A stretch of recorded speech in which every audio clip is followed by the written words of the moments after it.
toda a população paulistana está sentindo as temperaturas mais baixas do ano chegarem na cidade de São Paulo. Mas o frio não vai atingir todo mundo da mesma forma. Para uma parcela da população, ele chega como uma ameaça. É o caso das cerca de 100 famílias que acabam de ser retiradas de um prédio ocupado. Famílias que vão se somar a uma população em situação de rua que só cresce. Ou dos dependentes químicos que vagam pelo centro da cidade há quase uma semana, depois de serem expulsos de suas barracas sem receber assistência. Eu sou a Aline Pellegrini e esse aqui é o Durma Com Essa, o podcast de notícias do Nexo.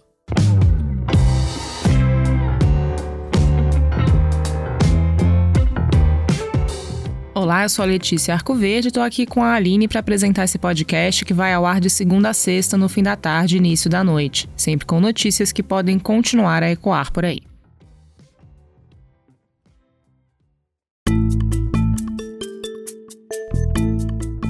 Terça-feira, 17 de maio de 2022, dia em que as temperaturas na maior cidade do país começam a cair para uma baixa na madrugada que deve chegar a 6 graus Celsius.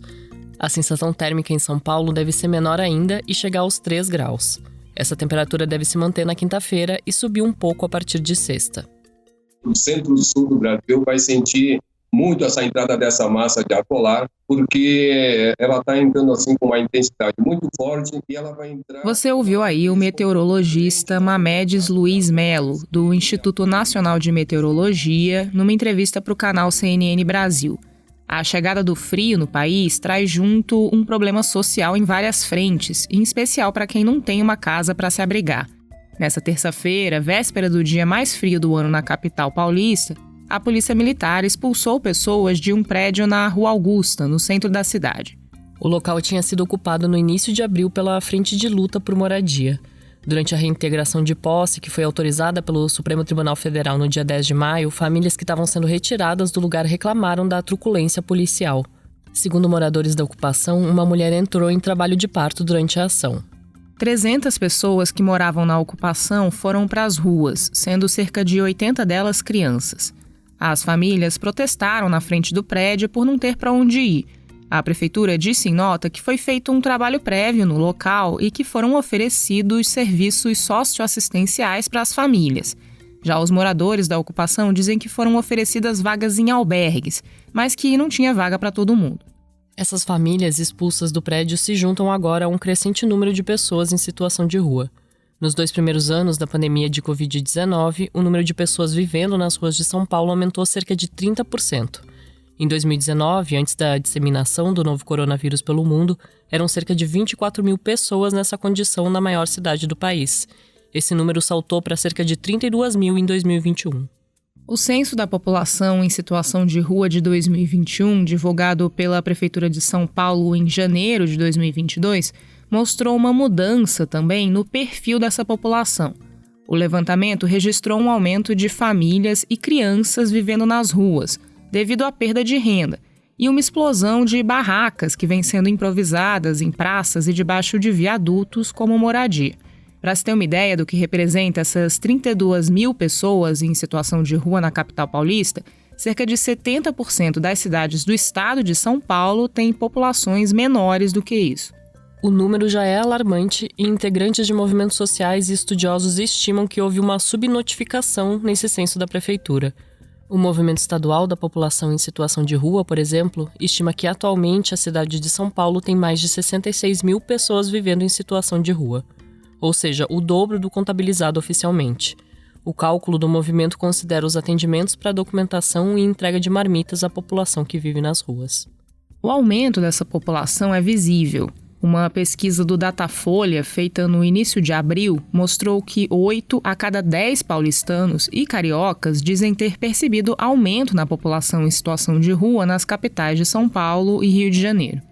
A previsão de frio também é alarmante para os dependentes químicos que foram expulsos no dia 11 de maio das suas barracas na Cracolândia, na Praça Princesa Isabel. A ação policial que tirou as pessoas dali não ofereceu acolhimento adequado e elas agora vagam pelo centro da cidade. Na segunda-feira, o Ministério Público abriu um inquérito para apurar os processos da Prefeitura para internar os dependentes químicos e as razões para as pessoas da Cracolândia terem encontrado centros de atendimento fechados durante a operação. Nós vamos ter 10 tendas espalhadas pela cidade, nas localidades onde a gente vai ter o maior número de pessoas em situação de rua e também os locais às mais baixas temperaturas. Lembrando que essas 10 tendas terá todas o consultório de rua, com o equipamento que a gente tem da Prefeitura de São Paulo. Hoje nós temos 26 consultórios de rua que atendem a população em situação de rua. Nós vamos ter todas essas 10 tendas ao consultório de rua, que tem médico, enfermeiro, assistente social, enfim, toda a infraestrutura para poder dar o atendimento ali. Além da distribuição de cobertores, da sopa, e já temos hoje 700 vagas disponíveis para as pessoas poderem se abrigar durante o período de baixa temperatura.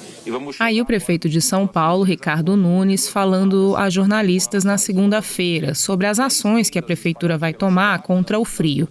O prefeito disse aí que existem 700 vagas de acolhimento para pessoas em situação de rua. Ele disse depois que o número deve ser ampliado para 2.000. Mas isso não chega nem perto de ser o suficiente para abrigar uma população de rua que tem mais de 30 mil pessoas.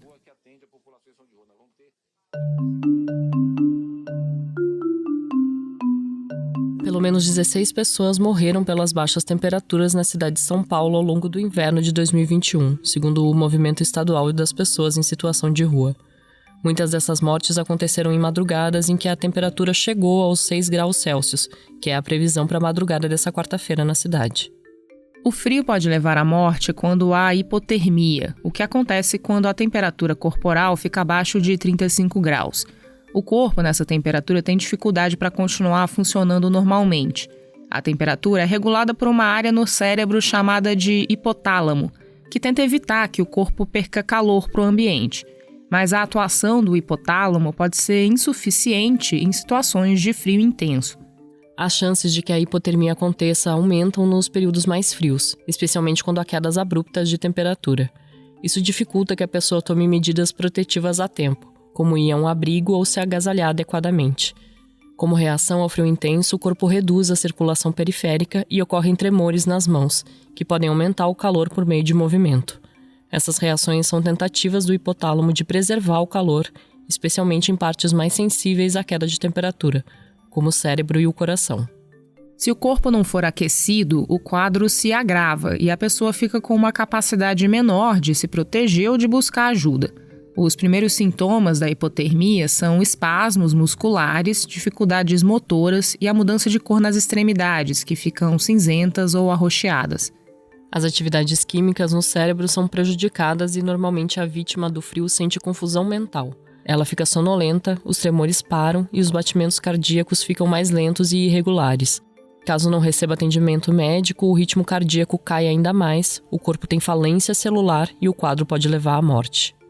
Nem sempre as mortes por frio ocorrem em situações particularmente extremas. Pessoas em situação de rua que já apresentam problemas de saúde podem ter complicações e morrer por questões relacionadas ao coração ou ao sistema respiratório, por exemplo. Por isso, o frio intenso afeta muito mais pessoas de baixa renda e intensifica as desigualdades sociais. Ter um abrigo é essencial para se proteger do frio. E como a população em situação de rua é diversa, o ideal é que os modelos de acolhimento atendam a essa diversidade, o que não acontece.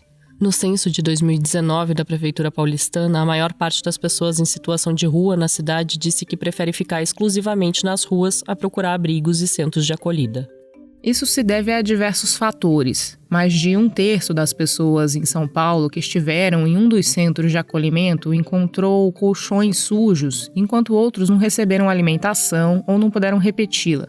Uma parte dos respondentes também diz que foi discriminada ou que não pôde entrar nos centros por uso de álcool ou drogas. Outra parte tem cachorro ou objetos, mas o centro não tem onde deixá-los.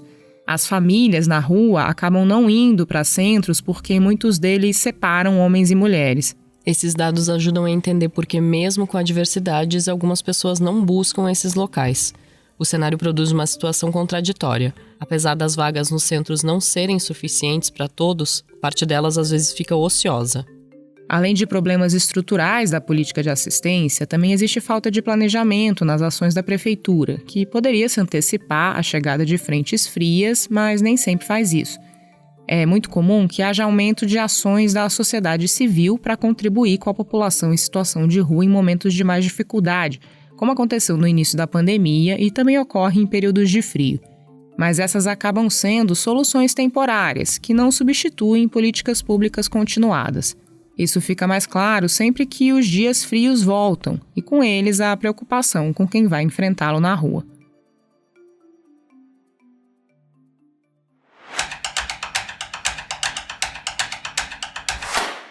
Os seguidos aumentos dos preços dos derivados de petróleo promovidos pela Petrobras transformaram a estatal em alvo recorrente do presidente Jair Bolsonaro, que costuma dizer que não pode fazer nada sobre o assunto. O redator Marcelo Rubissec escreveu sobre o tema. Marcelo, como o Brasil tem lidado com o preço dos combustíveis? Bom, a gente tem visto esse aumento grande no preço da gasolina, do diesel, do gás de cozinha. E, no fim, isso tem a ver com o preço do petróleo, que já está subindo desde meados de 2020. Primeiro por causa da retomada econômica, depois daquele primeiro tombo na pandemia, e mais recentemente por causa da guerra na Ucrânia. A questão aí é que a Petrobras segue com aquela política de preços que ela tem desde o final de 2016, de ir repassando esses aumentos para os combustíveis. E no fim, a gente sabe que isso está pesando para a população, para as empresas, para os produtores e está alimentando a inflação. O Brasil tomou algumas medidas desde o ano passado nesse campo dos combustíveis. Então o Congresso aprovou uma mudança no cálculo do ICMS, que é um imposto estadual importante. Alguns tributos federais sobre alguns combustíveis também foram zerados. Tem o Vale Gás para as famílias de baixa renda. Enfim, tem algumas medidas, mas o impacto no preço, no fim, não é tão relevante. E o presidente Jair Bolsonaro está reclamando bastante da Petrobras. Ele até trocou o presidente da empresa, mas escolheu um presidente que defende a atual política de preços para suceder. Então, tem essa grande pressão sobre os combustíveis, mas as políticas feitas, por enquanto, não estão conseguindo mudar tanto esse cenário. E, Marcelo, como os outros países lidam? Que medidas estão sendo tomadas em outros lugares para amenizar o aumento dos preços? A gente fala que o petróleo está caro e não é só no Brasil, né? No mundo todo. E os países estão tendo que lidar com isso, cada um do seu jeito. Então, por exemplo, os Estados Unidos liberaram reservas emergenciais de petróleo para tentar baixar um pouco o preço do barril. O Chile, por sua vez, decidiu aumentar o dinheiro que vai para políticas que ele já tem faz alguns anos, como o Fundo de Estabilização dos Preços da Querosene, que é bastante usada para aquecimento das casas lá, e também um mecanismo que eles têm de ir variando a cobrança de impostos de acordo com o preço dos combustíveis. Então, se o preço sobe, o governo diminui a alíquota, e se o preço cai, ele aumenta. É como se fosse um colchão tributário. Tem também o exemplo do México, que zerou os tributos federais sobre a gasolina e colocou um teto no preço do gás. O mesmo da França, que adotou alguns subsídios para diminuir os preços nos postos de gasolina e até deu um auxílio para as famílias de baixa renda conseguirem bancar esses custos mais altos de energia. Enfim, os países estão lidando de jeitos diferentes com essa questão, mas a gente vê que tem muitos governos que estão realmente lançando várias políticas para tentar melhorar essa situação dos preços. Esse texto do Marcelo você pode ler em nexojornal.com.br.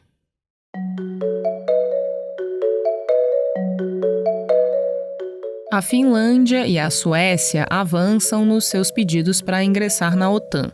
Mas um país da Aliança Militar Ocidental tenta frear a chegada de novos membros. Quem conta essa história pra gente é o repórter especial João Paulo Charlot. Olá, ouvinte. Olá, amigos do Durma com essa. O parlamento da Finlândia deu sinal verde nesta terça-feira para que o país passe a fazer parte da OTAN. No mesmo dia, o governo da Suécia enviou uma carta oficializando o pedido para também passar a fazer parte da Aliança Militar Ocidental, que foi fundada em 1948 e que atualmente conta com 30 países.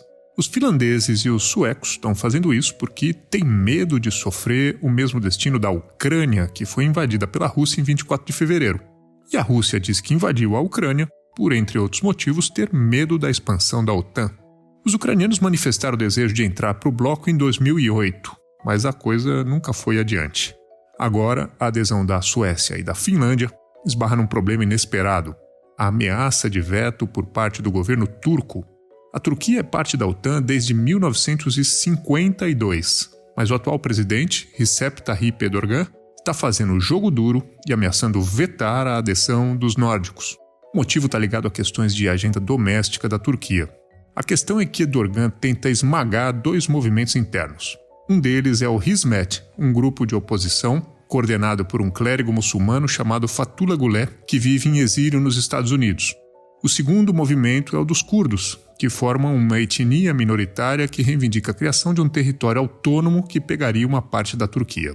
Os curdos tiveram um papel importante no combate ao Estado Islâmico na Síria a partir de 2016.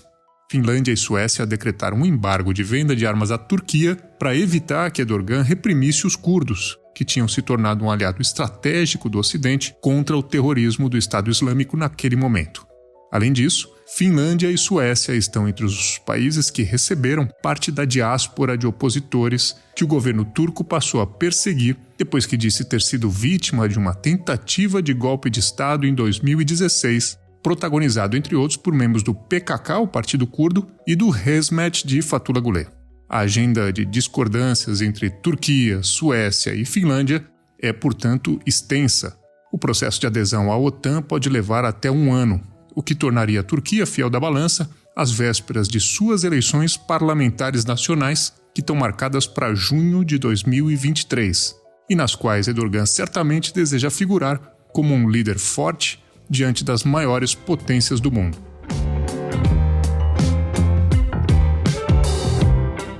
Das consequências do frio intenso que deve atingir parte do país, passando pela forma com que o Brasil e outras nações lidam com os preços dos combustíveis e terminando com a ameaça turca de vetar a entrada da Finlândia e da Suécia na OTAN, durma com essa.